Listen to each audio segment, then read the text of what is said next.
I read 18 books this month, but this is what my pile looks like because I am primarily a digital reader. Last time I did a wrap up, I got a lot of questions along the lines of how do you read this much when you have a full-time job that is not reading fiction? I suspect I'll get more of those questions because I read 10 more books this month than last month, so make sure to give me a follow because I will be publishing that video shortly. I read 10 fantasy books this month, 3 science fiction, 3 literary fiction, and 2 horror books. The fantasy was a mix of cozy fantasy, lit RPG, and a little bit of romantasy this month. It was a really good reading month for me. I read a lot of books and I didn't have any DNFs, so everything was at least good enough to finish. I'm gonna go roughly in order of least to most favorite, but a couple of these books pair together, and so I'll just mention those together. And I'll give a little bit of a review of the book, but I'm not gonna include any spoilers, so don't worry about that. Lowest on my list this month was Anathema by Keri. This is a dark, gothic romantasy about a mortal who crosses over into the immortal world, and of course meets a handsome male main character there. Part of the reason I didn't love this was I'm just not a big romantasy person, and so they often just don't click for me, but I thought I would give it a try. It was a good book in the sense that I really liked the environment. Keri did a really good job of illustrating this sort of gothic world, which was really cool. I'm a sucker for that type of thing.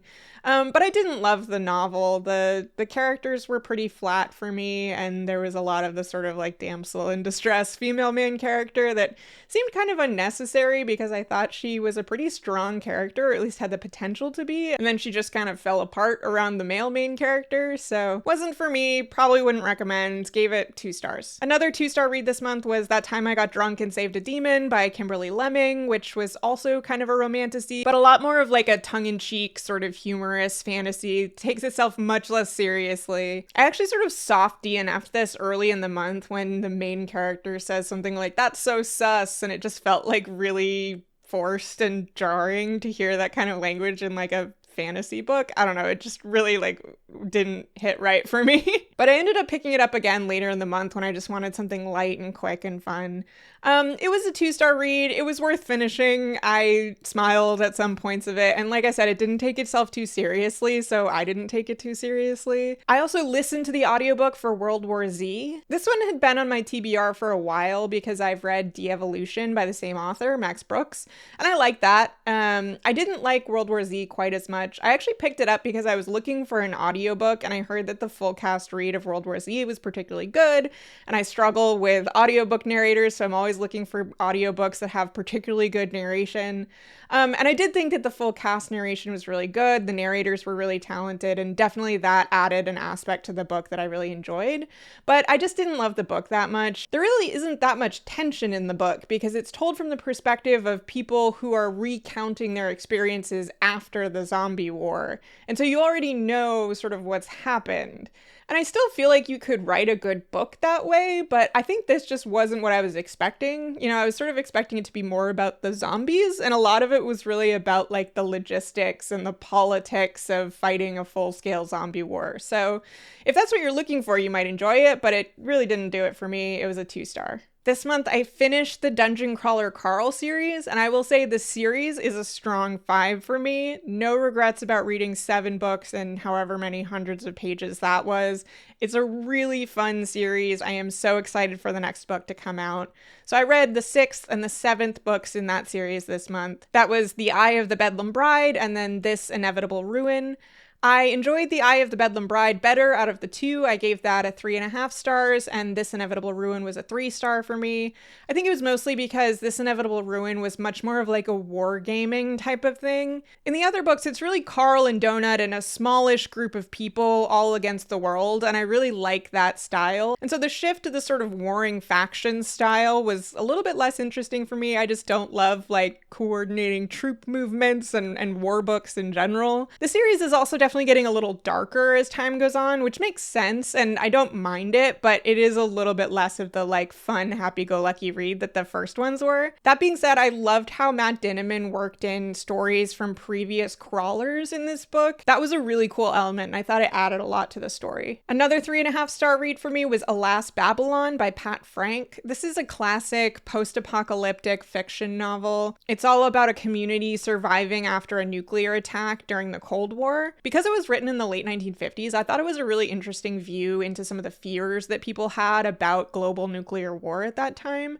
And I really loved the story about how a community sort of comes together to survive in a world that has totally changed overnight. It was definitely a solid post-apocalyptic novel, but I thought the plot was a little bit slow at some points, and there wasn't as much character development as you normally see in these types of novels. Another 3.5 for me this month was The Monsters We Defy by Leslye Penelope, which I also listened to on audiobook. I loved the narrator for this audiobook. She did such a good job and made it so enjoyable for me. This book had a really cool premise as a supernatural heist novel, which is a combination of two things that I love. And it also had really interesting commentary on racial tensions of that time, and it's actually sort of loosely themed after real life events, minus all of the supernatural stuff. I thought the book started off really strong and ended really strong. It was a little bit slow in the middle. The author also brings in real life figures to serve as sort of like bit characters in the story, and it felt a little bit unrealistic to me. I mean, obviously the book is unrealistic with all the magic and stuff like that, but having like so many famous people just showing up in the edges of this book, and in the end it felt just kind of distracting and detracted a little bit from the story for me. Another 3.5 stars this month was The Buffalo Hunter, which I actually did a separate video on. The Buffalo Hunter is an indigenous vampire horror novel, which was a really interesting concept. The story comes through a handful of people reflecting on past events through diaries and narrations from other characters, which was a really cool way of doing it, and it was really gripping. That book really illustrates how hard it is for me to rate a lot of books with just a pure star rating, because there's so much that goes into whether I enjoy a book versus whether I like the writing versus whether it made me think a lot versus whether it was just a feel-good book. And so The Buffalo Hunter was like an incredible, worthwhile read, but also just a painful one for me because of the amount of animal abuse and sort of pain and suffering in the book in that sense. So if you are aware of that and okay with that going into it, I would highly recommend it, but it was a struggle for me to get through because of that. Another 3.5 star read this month for me was Legends and Lattes, which is a quintessential cozy fantasy about a ex-adventurer who wants to retire and start a coffee shop. I loved it. It was really cute. It was really sweet. It made me smile. It made me want cinnamon buns so bad. I love a story about a community coming together. I love cozy fantasy. I love sweet treats. It was really just a nice read. Solid 3.5. Definitely recommend. Getting into 4-star territory, I read James by Percival Everett.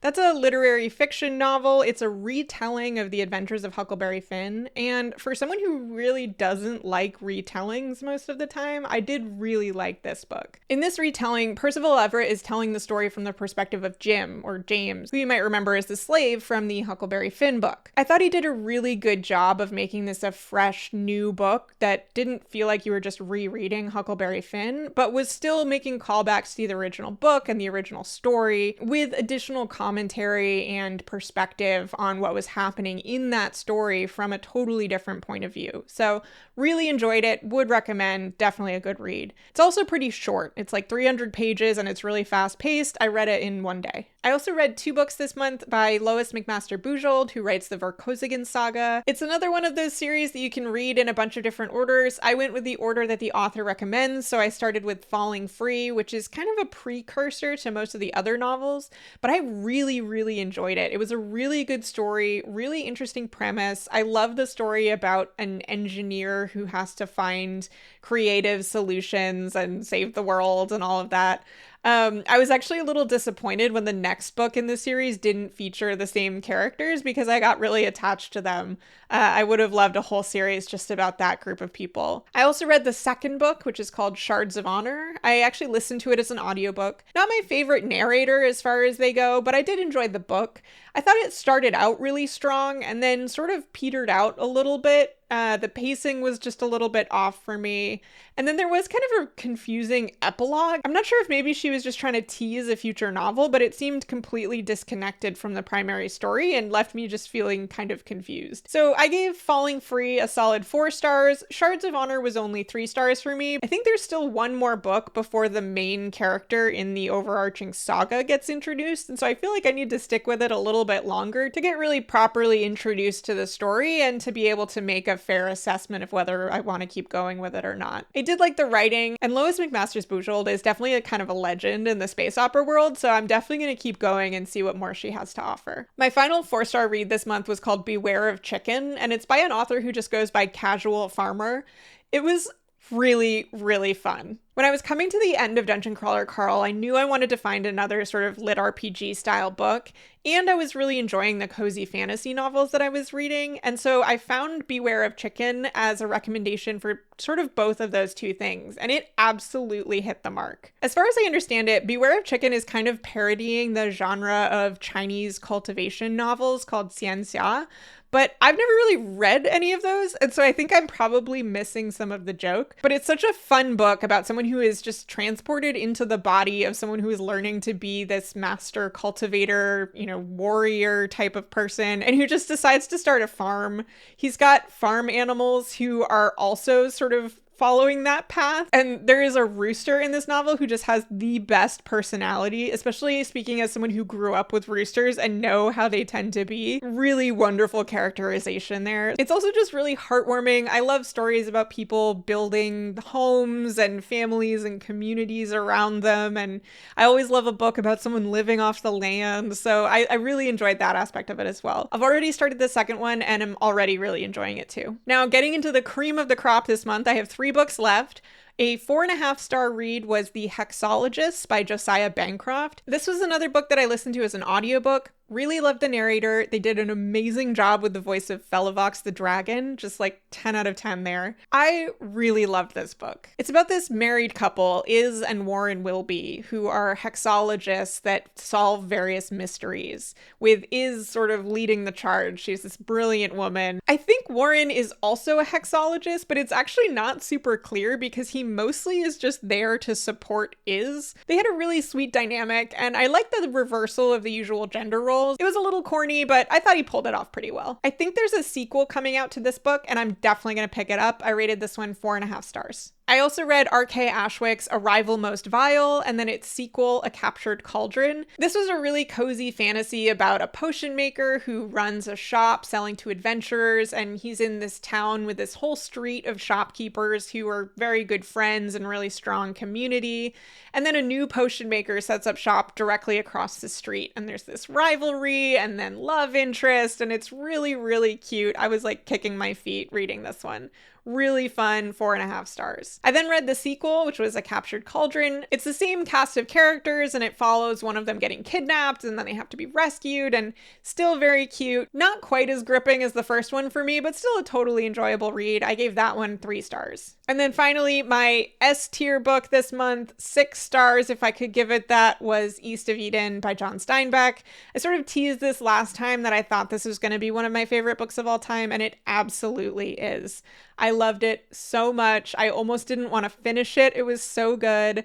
The prose is incredible. The characters are amazing. I love the character development. The way he switches between characters and follows multiple members of these families throughout generations while also telling this underlying story was just so masterful. This was an easy 5 stars, 6 stars if I could. Definitely going to be a lifelong favorite of mine. I followed it up by reading Canary Row because I just needed more John Steinbeck. Didn't love Canary Row quite as much. It's definitely similar in some ways in that it's very character driven rather than plot driven. I thought it was a good book. It was a really interesting peek into this time and place. It's set during the Great Depression in this California town with all of these sardine canneries, but it really focuses on the dynamic between the local Chinese grocer and this marine biologist, and then a group of people who are basically just squatting in an abandoned building and doing odd jobs. And it was told in a similar style as East of Eden, where it sort of switches between the perspectives of various players in the story, but it kind of felt like there wasn't as much of a story happening as with East of Eden, which I guess kind of makes sense because it is a much shorter book. Finally, going into May, I'm already reading the second Beware of Chicken, which I've already been really enjoying. And I've also started another cozy fantasy called Curses and Cocktails, which I think is going to be pretty similar to Legends and Lattes in that it follows a retired adventurer who wants to open a cocktail business.